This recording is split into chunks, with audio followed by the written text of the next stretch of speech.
Norway 1905, a peaceful break from a union.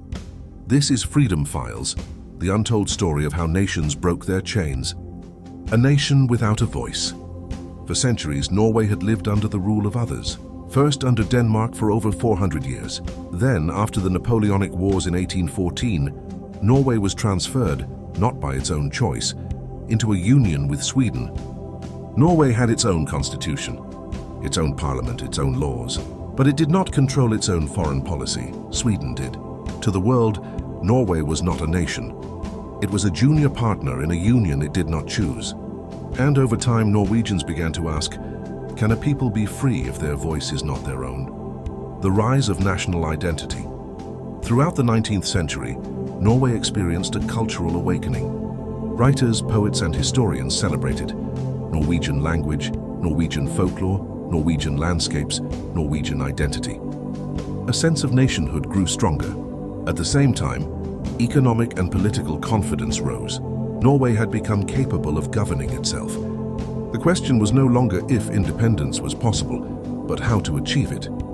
The consulate crisis. The breaking point came over something small but symbolic. Norway wanted its own foreign consulates. Sweden refused. This issue became a symbol of sovereignty. If Norway could not speak for itself abroad, it could not truly be free. The conflict reached a peak in 1905. Norway's government resigned. The Swedish king refused reforms. The Norwegian parliament responded with a bold move. The Declaration of Independence. On June 7, 1905, the Norwegian parliament declared, "The union with Sweden is dissolved."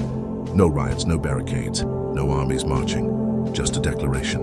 A people choosing themselves. Sweden threatened war, but hesitated.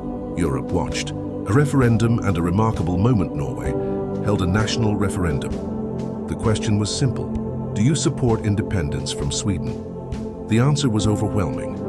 99.95% voted yes. The unity was undeniable. Faced with this democratic clarity, Sweden accepted the result.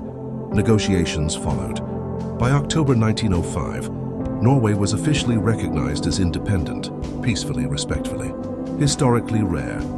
A king chosen by the people. Norway chose to become a constitutional monarchy, but instead of inheriting a ruler, the people invited one. A Danish prince accepted the role, taking the name King Haakon VII. For the first time, Norway had an independence and sovereignty, a government chosen by its people. No blood was spilled. No war was fought, just collective will. Moral of the story. Not all chains are broken with fire. Some fall quietly. When a people stand together in clarity and courage, Norway teaches us, true freedom is not always loud, but it is always firm.